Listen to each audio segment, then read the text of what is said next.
Hi, I'm Danica Tormohlen, VP of Content for Informa Connect, and I am joined today by Casey and Lisa. Hello, ladies. Hello. Hello. Welcome. And we are going to talk about the Democratic National Convention. In the world of event management, few projects rival the complexity and grandeur of a national political convention. We wanted to take a behind the scenes look at the event with the incredible event team here. Casey was on the planning team for the DNC, and Lisa is with Hargrove, which is part of Encore, and she's worked on the event for a few years now. So we want to talk about the logistics, contingency planning, some of the vendor and media management for this really complex and incredible event, to see what kind of takeaways other organizers who have incredible production budgets can dream of. Without further ado, let's just jump right in. Describe a little bit about the planning process. Okay, so when did you start? And tell us a little bit about the run up to it. The convention starts with site selection, and there's a group of folks. We are called the TAG, or the Technical Advisory Group, and it's a lot of convention veterans. And we put out an RFP to cities, and they respond.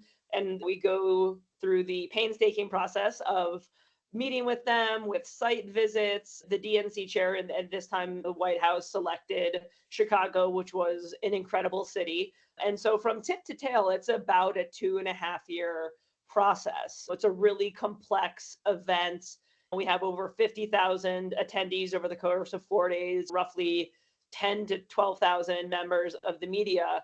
There's media logistics, there's transportation, there's housing, there's security, there's access control, there's the transformation of the arena. And the United Center were incredible partners for us. But we don't use the arena like a lot of events or even concerts. We do a lot of construction.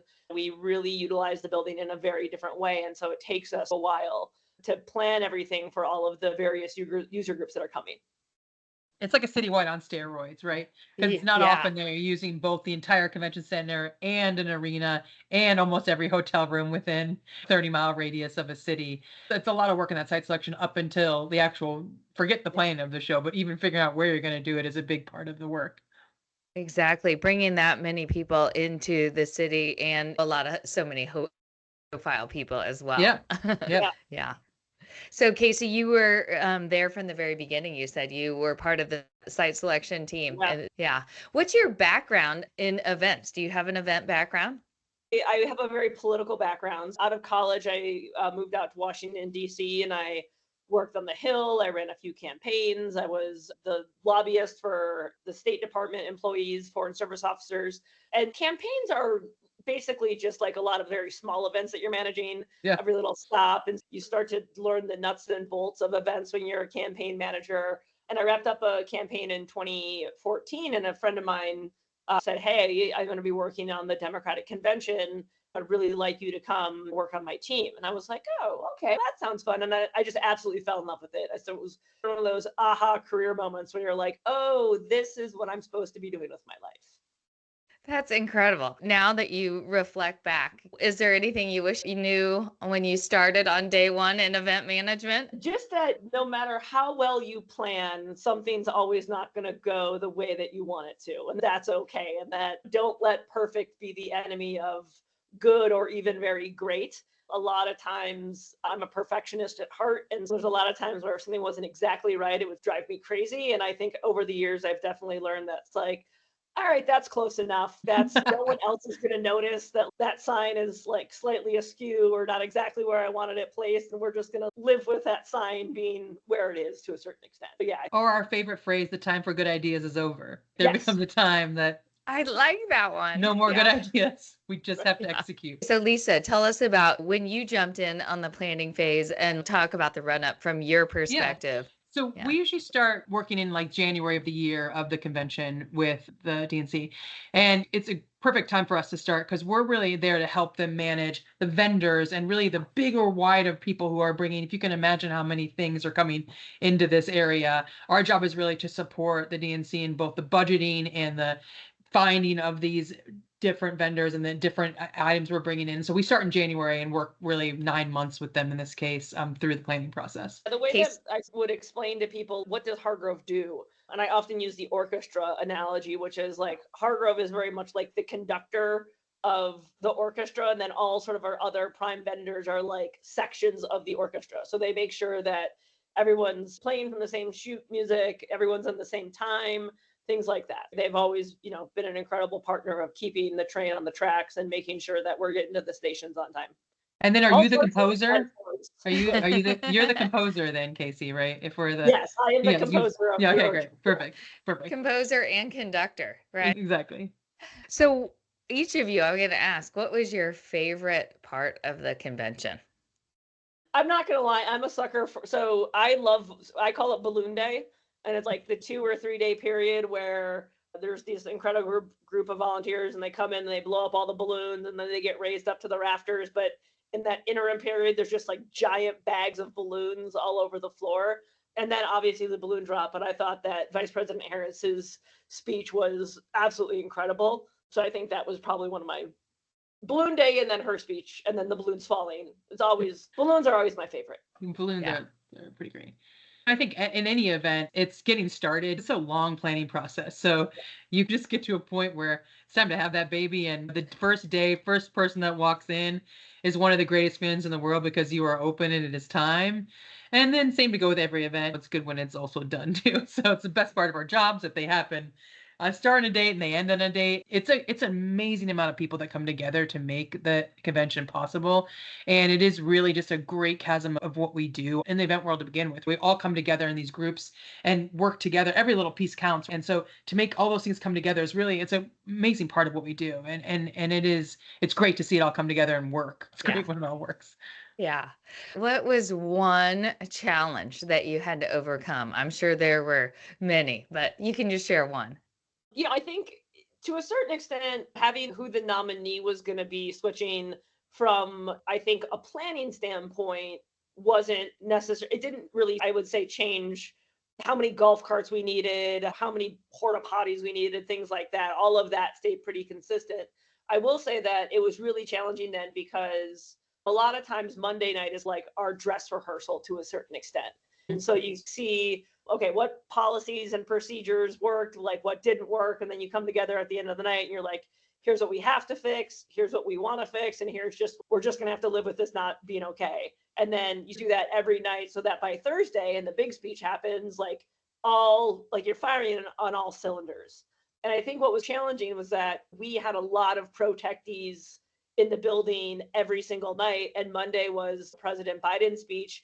And we didn't really get a rehearsal. We were basically had 4 Thursdays in a row. And I think we executed really well, but it was just a lot of security challenges, a lot of just the event is an NSSE already, but then you bring in 4 different service details who all have different ideas about what their protectees need and X, Y, and Z. And so it was a lot of dealing with, I think, some of the security challenges that went along with having that many protectees in the building. Good point.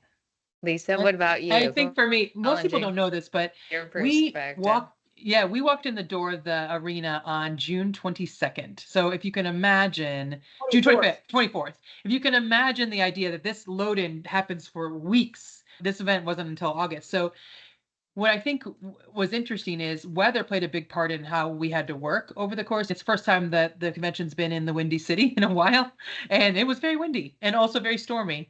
And so we had a lot of weather challenges, more than we've had before. And there's a pretty massive footprint outside of the arena that happens all outdoors between the media, and really a lot of the security stuff happens even before you walk in the front door of the arena. So there's a massive footprint outside as well.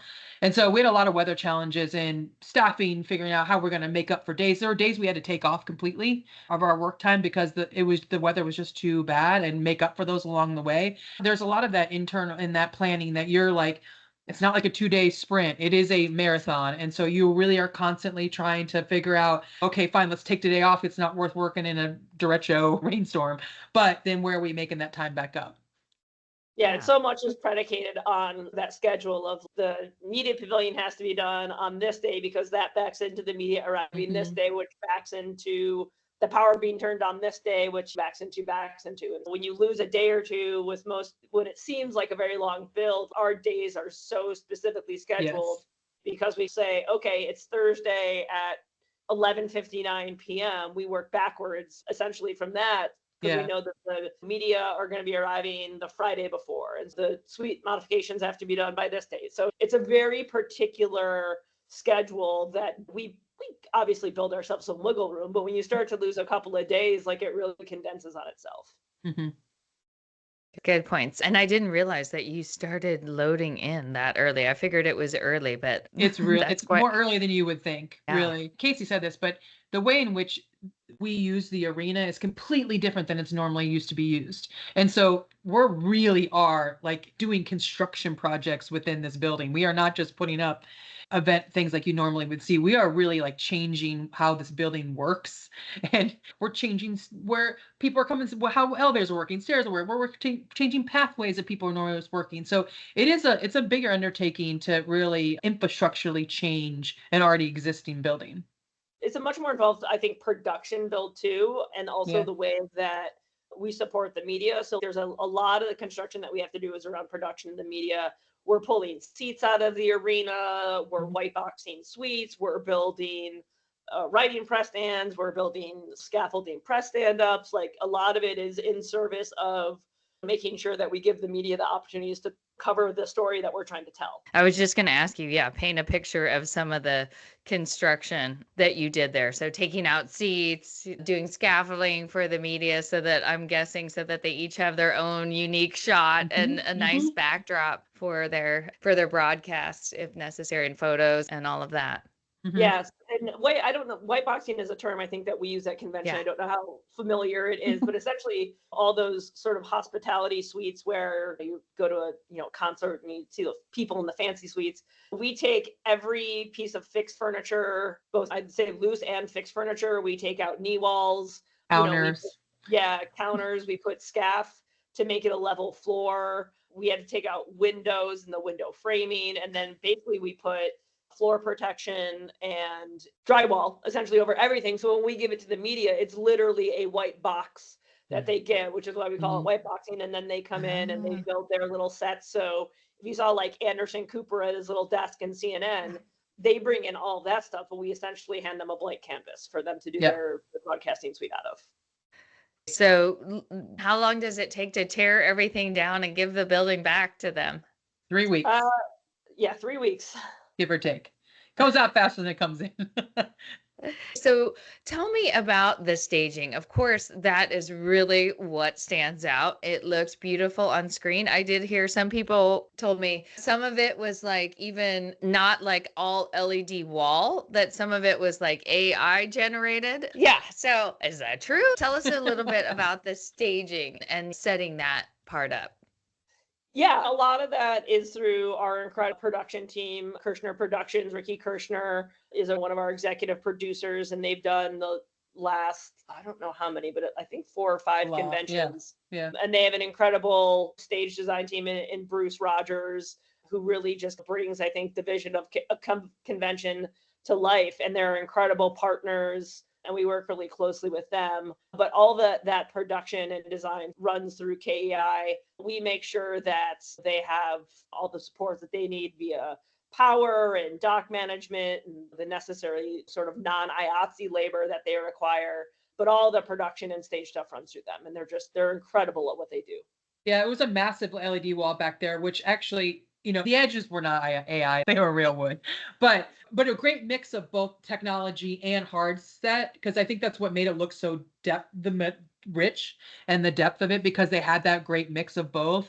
But even I, who saw it up forever, there were times where there were American flags on there that I thought were actually sitting there, but really they were in the LED wall. The technology is amazing. And they had curved LED walls in both places, so it just adds to the depth there when you're looking at that. It was a beautiful design. I'm not surprised people thought it looked AI generated, because it really was very rich and had a lot of depth to it, because they were able to use both hard and AV together, which is a great trend in events right now. In terms of budget, can you tell us anything about the budget that you have? I'm guessing it might be public information. So maybe you could share any insights there. I would say, and production is separate from this, but for what we view as the quote unquote arena ops slash media logistics slash convention center budget, we are generally, I'll give a broad number because I know that we've used it publicly a little bit. It's around 20 million ish. It's everything from, one of the people at the United Center described it as she does everything from Pogo Johns to Jumbotrons, and it's everything little to big. A lot of that is power, a lot of that is labor, a lot of that is FF&E and tents. We do, like Lisa said, we've got a very significant exterior footprint that supports the media. It's no small undertaking, that's for sure. I think too, the important part there is no matter the size of budget, and this is really tip wise, I think what DNC does a really great job of is being realistic about that budget from the beginning and giving yourself contingency. There are so many unknowns, especially when a job that big for sure, but ultimately in any job, there are things that are going to happen, and you really want to make sure that you are constantly looking at that budget, looking at it when you're making decisions. Casey's amazing at this and understanding what the choices she's making, that they affect budget. It's why we love working with her so much, because she is so detailed in that respect.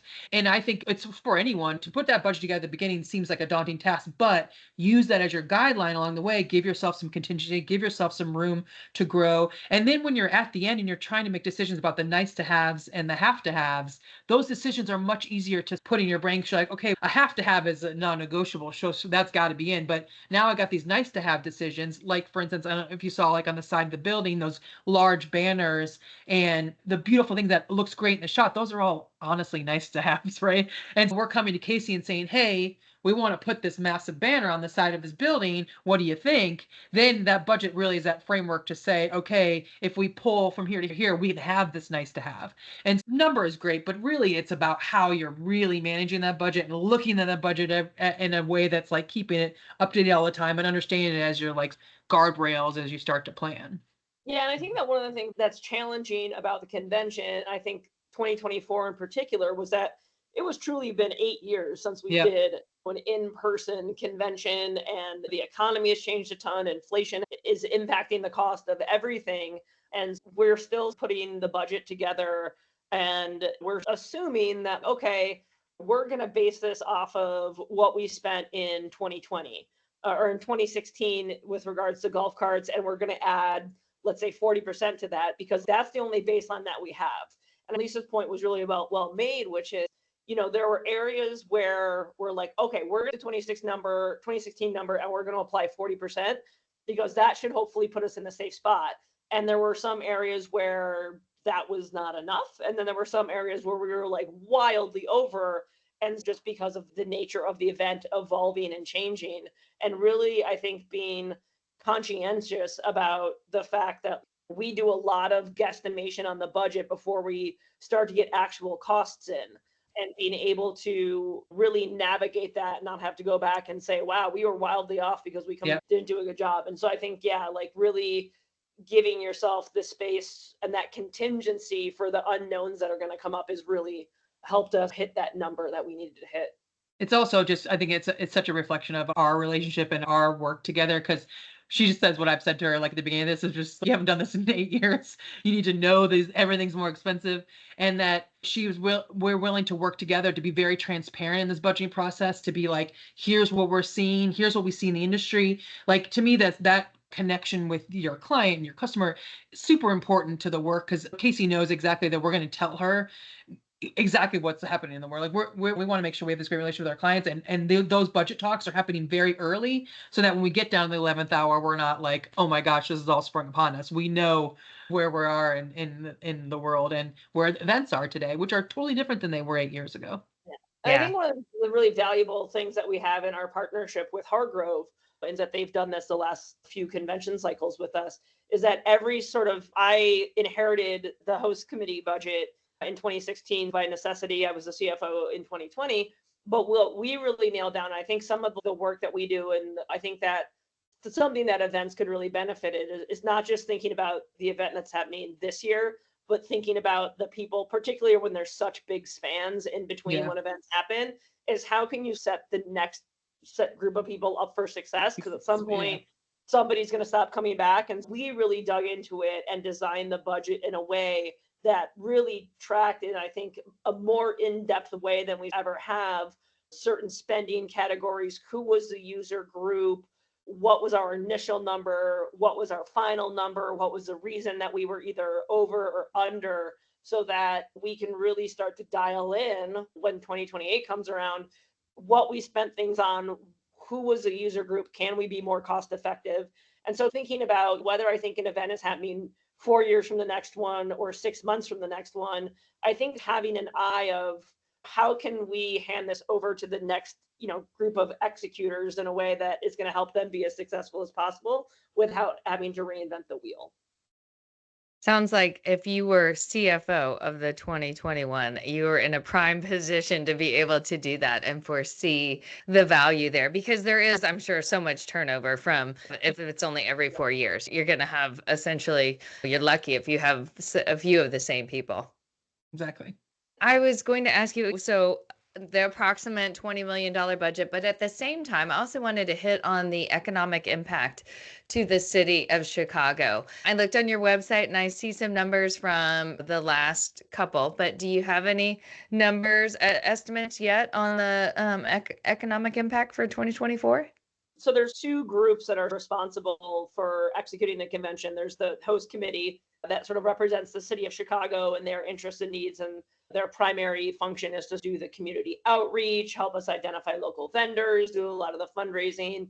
And then there's the Democratic National Convention Committee, which is more of the operations folks that go and execute and plan and execute. First you have to plan, then you execute the convention. And so the host committee is the organization that's definitely like paying closer attention, I think, to some of that economic impact. I know it is generally around hundreds of millions. I know that for us, we really look to an eye for local as much as we can with regards to some of our subcontracting opportunities. I think roughly about 60 to 70%-ish of a lot of our, particularly expo services subcontractors, were local Chicago companies, and many of those were either minority or women-owned companies as well, MWBEs. That's something that we really try and prioritize as much as we can, is for the goods and services that we can find in Chicago, that we go and we do that extra work to give those companies an opportunity to participate in a event that's as large as the convention. It said on the website, the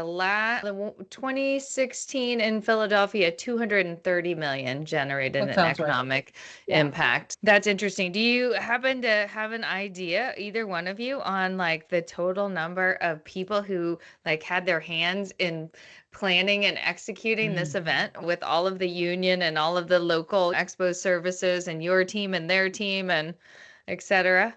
If you throw in volunteers that sort of help week of, we're probably over 10 to 15,000 people would be my guess. Volunteers are a huge part of it. If you take out volunteers, I don't know, Lisa, what, 5? Yeah, I would say 5 to 1,000. It depends on any given day. When you're really ramping up throughout, for sure, that's in that number. I wanted to touch on, because of course, one of the things that makes the convention so special are the speakers. Like you mentioned, Joe Biden speaking on Monday night, and then Kamala Harris speaking on Thursday night. Also, new vice presidential candidate, Hillary Clinton, Barack, and Michelle Obama. And then you also had some celebrities, some performances there. So name off some of your favorite ones. I'm a sucker for Michelle Obama. I always think that, I actually think, no offense to the former president, but I actually think she's maybe just edges him out in terms of speaking. And I will say, I actually really had a blast with the roll call. We set a high bar in 2020 with the virtual roll call. I really thought that the DJ idea, and obviously Lil Jon coming in, was definitely, I think, a highlight. Like, that place exploded when he came out. So it was a fun twist. So I think Michelle Obama and then the roll call were probably my two favorite moments. Lisa, what about you? I loved Hillary's speech. I thought it was a great, for me, some of coming back on the stage after 16 to now, I think she's amazing. And I really love her and love the things she said about glass ceilings and things. And performance wise, I thought Pink was amazing with her daughter. I thought that was such an incredible moment.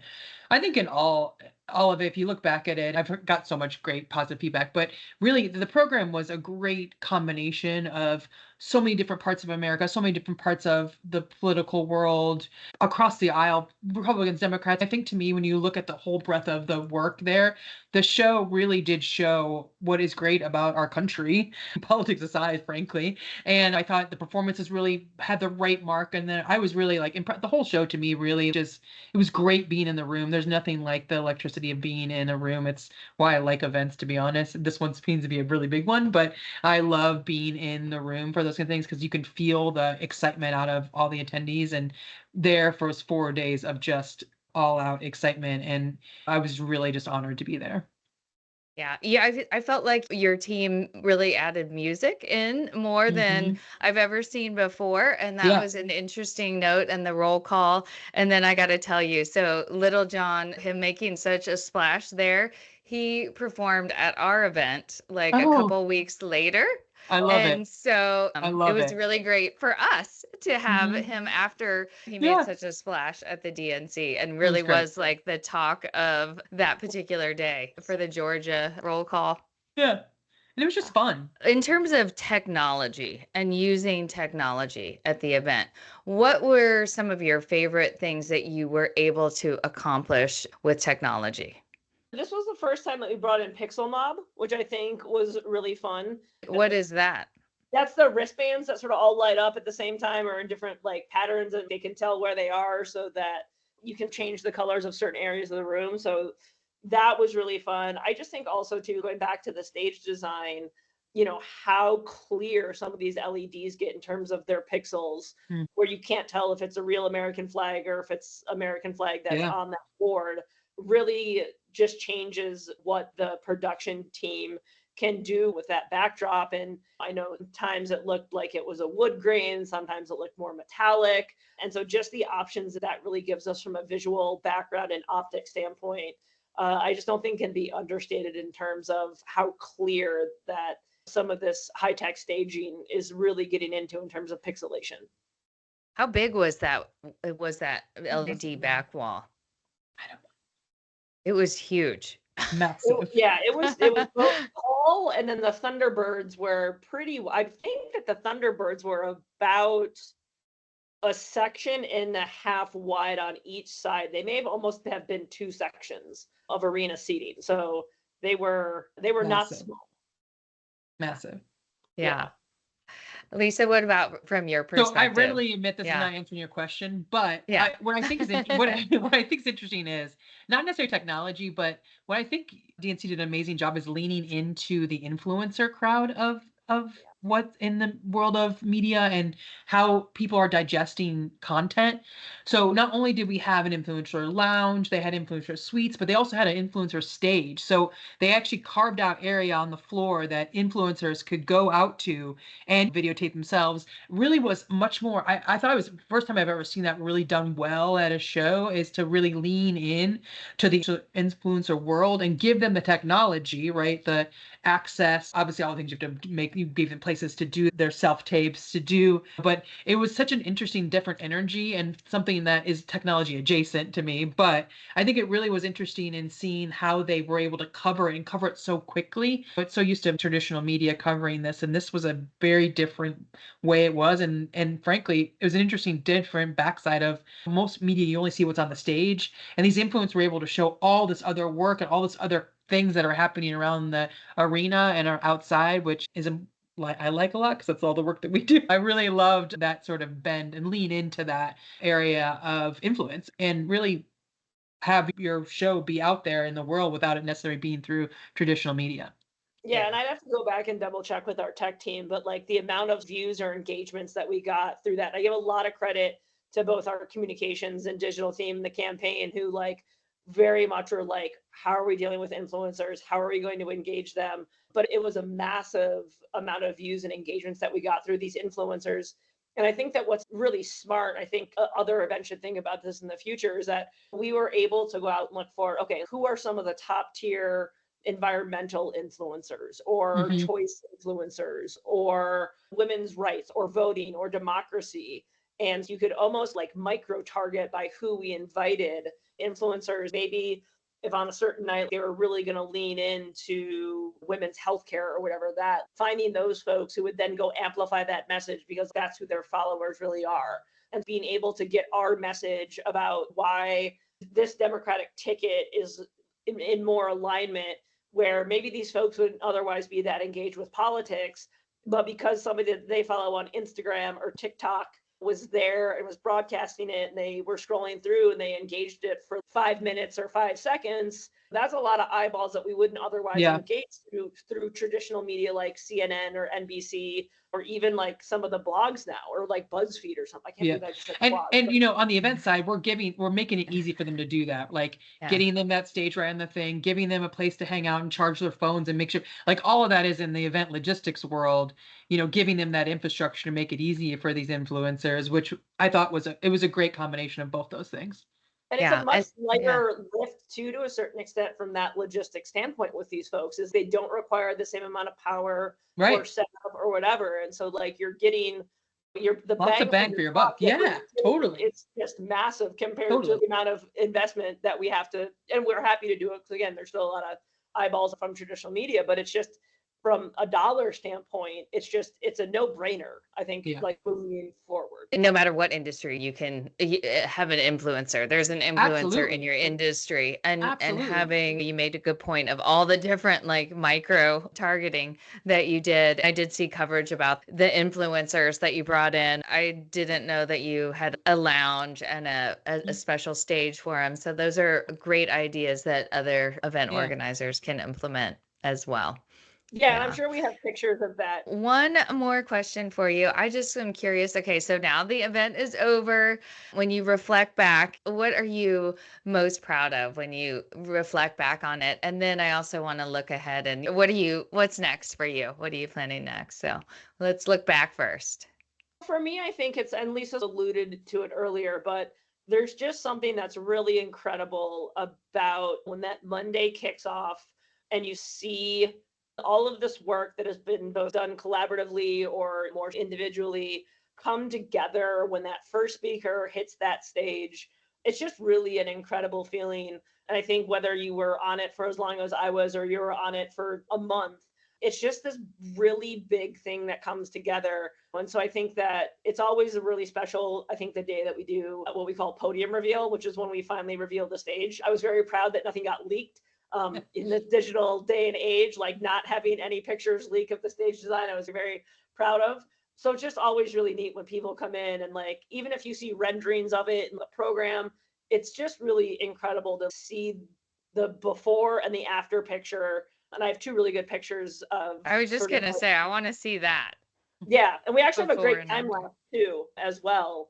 So I think for me, it really is that feeling of, wow, like this great big thing, we built this together as a team. So that's always, I think, one of my favorite things. Is just, it's really incredible to see what a dedicated group of just smart, intelligent people coming together to dedicate their lives to a thing can really build. I think for me, it's also super fun. The people that we work with there, they're great friends of mine. We've grown together. It is, we always say like it's every 4 years, but really it's like coming together of a great group of people, as Casey said. I think also, if I really think about what happened this year, 2020 was such a, frankly, letdown for most of us who did 16. And then 2024 was like this big, oh my God, finally, we're back. It was like a redemption for us to come back and do this in person. It is an honor to be a part of it. All of our team that works on it, it is something they look forward to. It is something that everyone wants to be on and do. And it takes a good commitment, right? We're living in Chicago for multiple months, and you leave our lives. Casey moved to Chicago for years. So it's a labor of love, but also super important what the convention is and about our democracy of America. You can't not think about that when you're there in the room. It's a huge, important part about what makes America great, is that we have this election and this democracy, and all those things come together in one room, and it's great. It's like the best of what we do. I'm passionate about events, so I love when people come together, regardless, small, big, whatever. To me, people gathering in groups is like the best part of what we do. Yeah, and I will say, I think one of the things that I really enjoyed about this past process, is, in addition to what I said, was we had just, I cannot overstate the incredible partnership that we had with the United Center and the team there, and how much that really contributed to the success of this event. When you have a partner in the building that you're in, that you're doing so much to, and McCormick Place was also great partners, not trying to leave them out of this, but we just don't do the same level of, I would say, transformation. We very much use the convention center as convention centers are used. But this would not have been as successful if we didn't have as good of partners as we did in the United Center. So I'm just, eternally grateful to that entire team for the partnership that they provided to our team in making this a success. That's a big deal. And from our perspective on the event organizer side, obviously your relationship and your venue and your partnership with them and the teams that they have to work with. And it sounds like you completely took apart their building and then put it back together. So, and for a long time, to have it be out of service there were as well. You want to do what? And we were like, okay, let's explain why and how. And they're like, oh, okay, we'll get back to you. They did. And we rarely got a no. We sometimes got a different suggestion as to how to go about something. But I do think that it can't be overstated, I think, how much having really open, clear lines of communication with the arena was for us. We were communicating daily. We had weekly check-ins. They started joining some of our planning meetings. And so I think they very much felt like they were a partner, even though for the most part, the way that our contract works, we literally take ownership of the building. But we also very much respected the fact that they were the subject matter experts on that building. And we wanted that insight and that knowledge and wanted them to feel like they were a partner. And so I think really taking care of that relationship, and they were just great people to work with. So it wasn't hard, but I think really also helped us get to a lot of yeses where they knew that we were being very transparent and honest with them. And I think that helped us get to some yeses on things that for other groups, they may have been a little bit more hard-nosed on. So how do you top this now? What is next for each of you? Anything that you want to do next time? What are you going to be working on next? I'm still writing my exit memo from this one. So TBD. One of the things I think that's unique about convention is that it's happening in election years. We don't necessarily like to get predictive, but there might be an event happening in January that we would be interested in working on that starts with an I, but we're not going to say it out loud because we don't want to tempt the fate of the election gods. And then after that, who knows? I'm a really huge soccer fan. And so I'm definitely maybe interested in looking at maybe some opportunities with the World Cup. But right now I'm just still in recovery mode and thinking about the ways I think convention's sort of fun because every 4 years, the events industry has evolved in some way. Technology has evolved in some way. And so I think there'll be fun new opportunities. And so I think about it as how can we, from an operational standpoint, be more organized? There's always lessons learned from convention to convention that will help set, whether it's me or somebody else who's involved, set them up for success where it's don't do this, just I would recommend doing it this way or starting this a little bit earlier or X, Y, and Z. And I think that when you have the nuts and bolts of the operations and logistics that get sharper and sharper each time around, that opens up opportunities for more creative thinking about the program or some more fun things you can do for maybe a crowd participation aspect or things like that, that'll get you more social media engagement or provide a unique opportunity that participants wouldn't otherwise have because you've gotten the little stuff down so well that it opens up the creative thinking a little bit more. What about you, Lisa? What's next for you? Casey, and how are you going to top this? Yeah, I like to face I'm going back to my regular job after I leave for convention. Back to doing the same work, events, and really trying to be out there. And I love the way events are evolving and the way that we're communicating content to people, all those things, and continuing to fight the good fight every day. We going to IMEX in this upcoming week, which is I'm excited about. And we have a lot of great, fun, cool things happening with a lot of great clients over the next couple months. Great. I'll be at IMEX too. So we will have to meet up there. Definitely. I really appreciate your time today. You shared some great intelligence on the behind the scenes of what it was like to put it together. So I thank you very much. Thank you.